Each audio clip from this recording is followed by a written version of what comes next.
Hi everyone, Chris from Stone Age Gamer here, and this is a Nintendo GameCube controller. A lot of people out there consider this to be one of the very best controllers ever made, but if you've ever played anything on the GameCube that requires heavy use of a D-pad, like anything on the Game Boy player, this thing's shortcomings become very apparent. This, on the other hand, is the digital controller from OldSkool. It aims to combine the form of a Super Nintendo controller with the function of a GameCube controller. Let's take a look. Okay, here is the OldSkool Digital Controller for the Nintendo GameCube, and if this looks at all familiar to you, that might be because this is effectively a carbon copy of the Hori Game Boy Player controller that was released for the GameCube back when it was still on the market. And I don't have one to directly compare it to because, like most people, I didn't buy it when it came out. I did play with that thing quite a lot at the video game store I worked in at the time, specifically to play Super Punch-Out in Fight Night Round 2 for GameCube. Anyway, so this is the modern equivalent. This is what is readily available now, and it's pretty nice. Let's do some quick comparisons here. This is it compared to the original GameCube controller. Side by side, you can see they have about the same width, more or less. Obviously the weight is quite different because there's no force feedback in this, there's no analog sticks, there's a lot less going on in this than there is in one of these. But the big thing is the D-pad.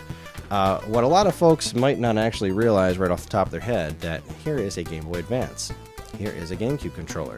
These both literally have the same D-pad. Nintendo used the exact same D-pad on their Game Boy Advance and the GameCube. And when you're trying to play games that revolve a lot around the D-pad, which fortunately there weren't a lot of on the GameCube, the shortcomings of this little guy here become pretty apparent. It's not bad when you're playing on a Game Boy Advance in the context of GBA games, but like when you're playing a Game Boy Advance game on your television, you kind of want something a little bit meatier, which is where this comes into play, which is quite a nice D-pad.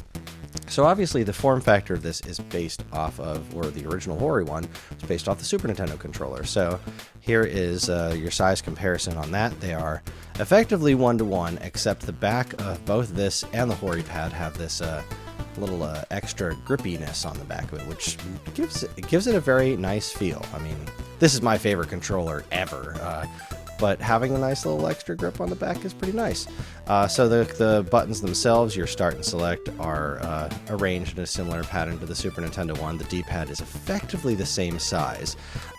Really the only main difference here is obviously the button layout is based on the GameCube's design, where they slapped the Z button over here, kind of out of the way since there wasn't really room for it on the top of the controller, and the overall clickiness of the buttons. What's really nice about this design is that you can see that the depth of the buttons themselves is very. They put a lot of thought into making sure that matched the original GameCube. So like these buttons stick out and kind of press down the same amount as they would on an original GameCube controller. These buttons feel really legit. The only things that feel genuinely different are these L and R buttons, especially when compared to a Super Nintendo. It's kind of hard to get that across here, but these have a much softer press. These have a much deeper, clicky press. Again, that's not really much of an issue. Like you're playing Metroid and you're trying to aim, holding down the R button is really no big deal. The D button itself has a pretty decent click to it. It's not quite as I guess soft as the GameCube one, but its size makes it so much more manageable for playing anything like a 2D fighting game or any of your 2D platforming adventure games on the Game Boy Advance. Really, the Game Boy Player is where this thing shines. But if you've got some of those retro collections on the GameCube, the OldSkool Digital Controller is pretty great for that as well. It's got a 10-foot cable, which is nice. I mean, obviously it's not wireless, but a 10-foot cable makes it pretty nice to use from just about any comfortable distance from your television, and that is the long and the short of it. There is the digital controller from OldSkool. The GameCube digital controller from OldSkool is available now at StoneAgeGamer.com, so bust out your Sonic Gems collection and play the Game Gear version of Sonic on your TV in style! Thanks for watching, everybody. If you liked what you saw here today, please comment, like, subscribe, do all those wonderful things that we like, and let us know in the comments what GameCube games that heavily rely on the D-pad do you like to play. Did you get one of these and finally play a proper game of Capcom vs. SNK EO for your GameCube? let us know. We love hearing from you. Thanks again for watching, everybody. On behalf of all of us here at Stone Age Gamer, keep playing games.